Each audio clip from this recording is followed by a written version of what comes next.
Hello everyone, Angelina Kirka here from Riot Girl Painting. Today I'm going to be talking to you about how I do my gradients and how I lay them out on my wet palette. I've been asked many times how I do this and how I make sure all the paint stays separated and doesn't mix together. So today I'm going to show you how I achieve that.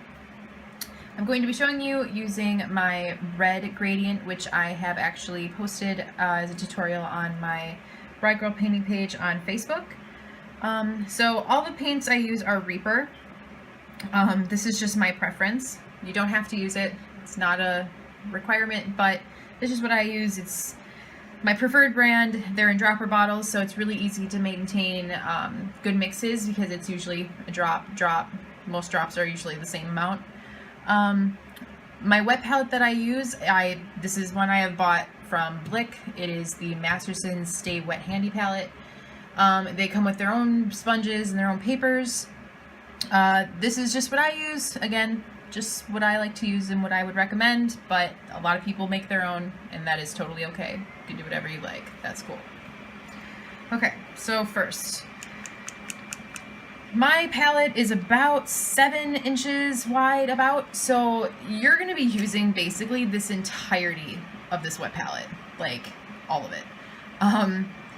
So just be ready, just be okay with that. Like, usually I don't use much of my wet palette except for these just gradients, and I can usually use this for weeks on end, and so it usually kind of is worthwhile. You will use more paint than you're probably used to. It's okay.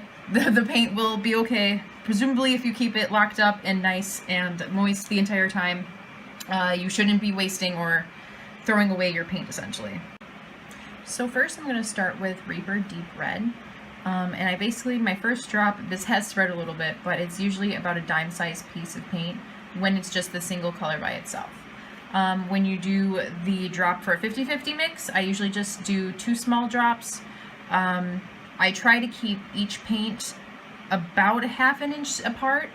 It gives more space to actually blend the paint together and create the gradient without keeping them close enough where they actually start to become one color. So 2 small drops there. So that would be it for the deep red. Now this right here is Reaper Blood Red, and we are going to repeat the process before. Moving up the gradient, 2 small drops in the 50 mix, about a dime-sized piece for itself. Another 2 drops for the next 50-50 mix. Keeping about a ½ inch between each paint apart.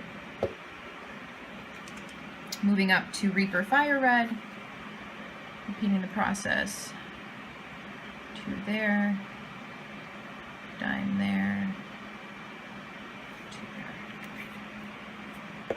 Now, because of how I actually do my red, I use the Fair Skin mixed with Fire Red.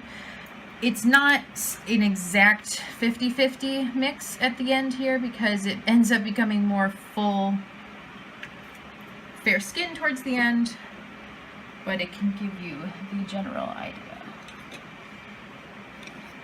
So next, take a generally, hopefully not fantastic brush and mix together, starting to pull in from the actual paint out.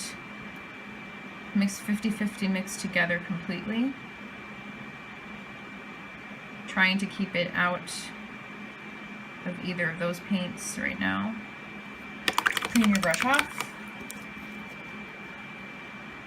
And then just start to pull these 2 paints together.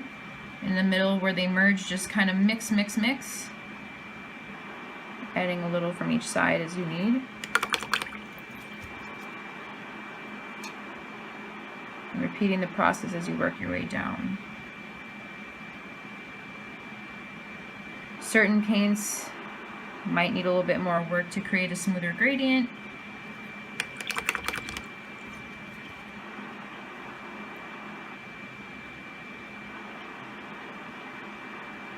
Also, because you'll be working from a gradient, you don't necessarily need all the blends to be completely perfect in the actual gradient on the palette.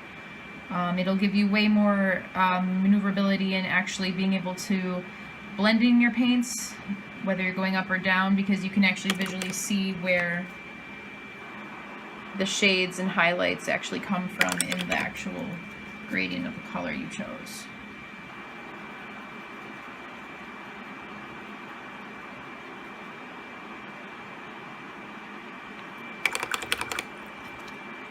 At the end here, I mix the red and fair skin together as much as possible. Now here, because it's such a severe transition, this is where it would need a little bit more work probably. Just pulling it in.